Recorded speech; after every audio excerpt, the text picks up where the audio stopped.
So during his tenure as a chief minister 5 times, can you name some of his achievements, like, during his leadership, leading the government?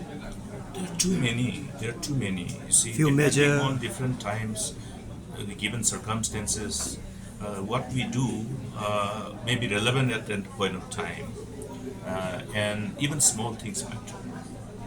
You see, the state is not that way capable of generating its resources, even now. We are fortunate today that with our long endeavor and engagement with Government of India during my time, we have been able to prevail upon Government of India to increase our share of transfer of taxes from the Government of India, which was increased from 32% to 42%, so quantum jump of 10% at one go.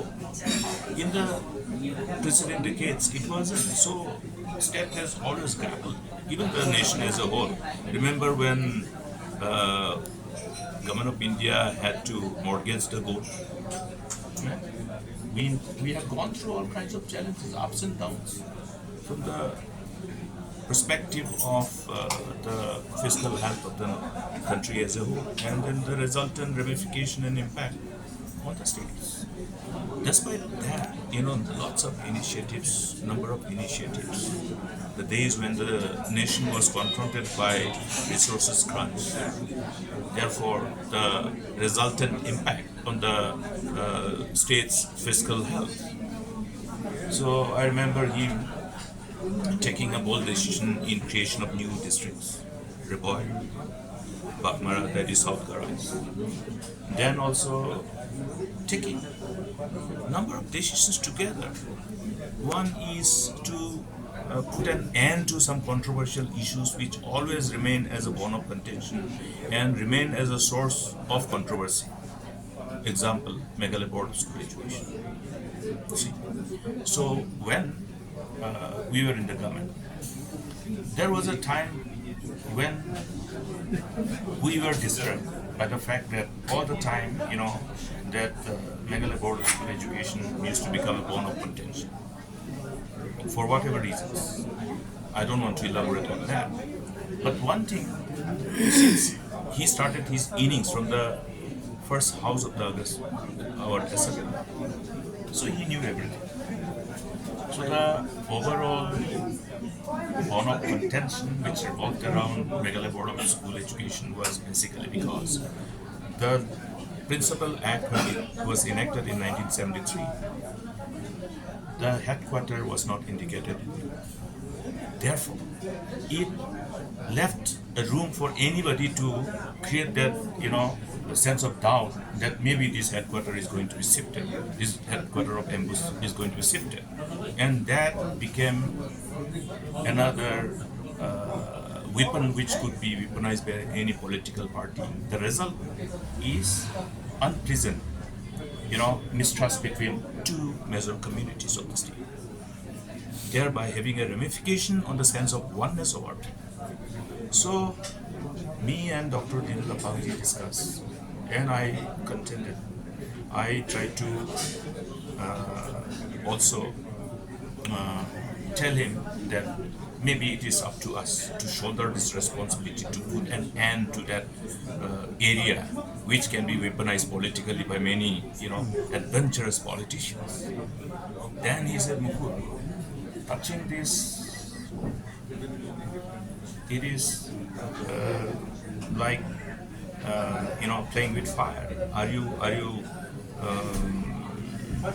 confident that you can navigate through the kind of challenges that you're gonna confront as minister in charge? Then we wanted to discuss it. I say, sir, under your leadership, I think it's only befitting, because from amongst all the leaders from the state of Meghalaya, when I speak about the leaders from this part of the state, from Khasi Hills, Dr. Lapang has been a leader who has been, the glue to create that sense of oneness amongst the people of the state of Meghalaya. Many have played different roles, but he has played proactive, effective role to create that perception that Dr. Lapang is not only a leader from khasinews.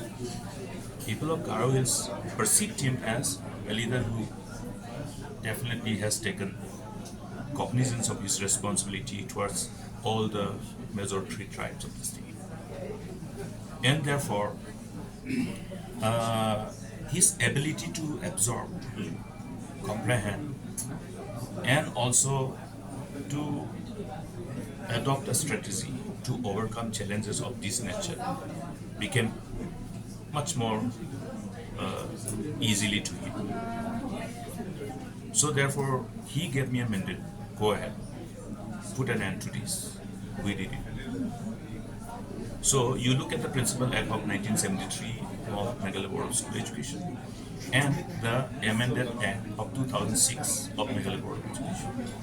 The headquarters is at Section 3 of the new amended Act indicates the headquarters, which was not there.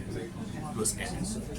And for the strengthening of the board in a manner which was required, for 5 directorates, then chief executive, not chief executive, the executive chairman of the Meghalaya Board of School Education.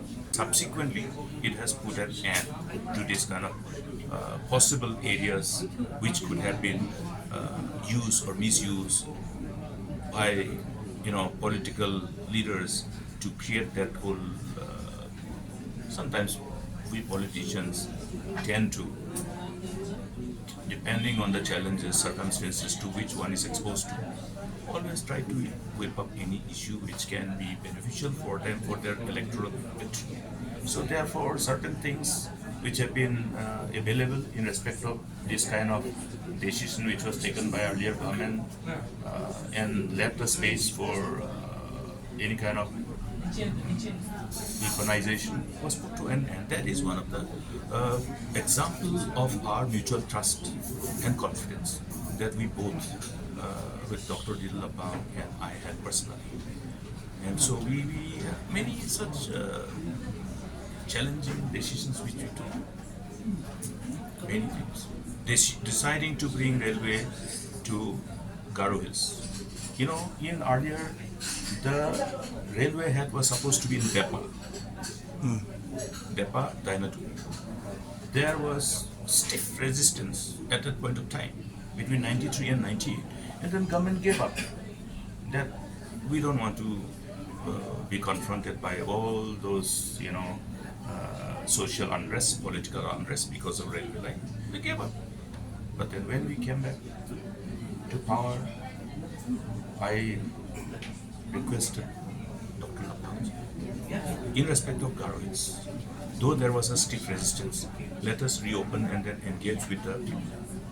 Then we took up the matter with the civil society organizations, the citizens of the area from the western part, and they all agreed to form a railway demand committee. Then they became,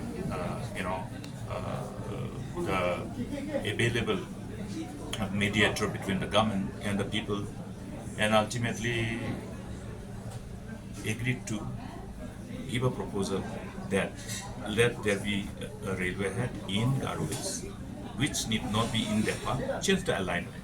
In view of the stiff resistance in that particular earlier railway head, which was Depa, shifted to Depa.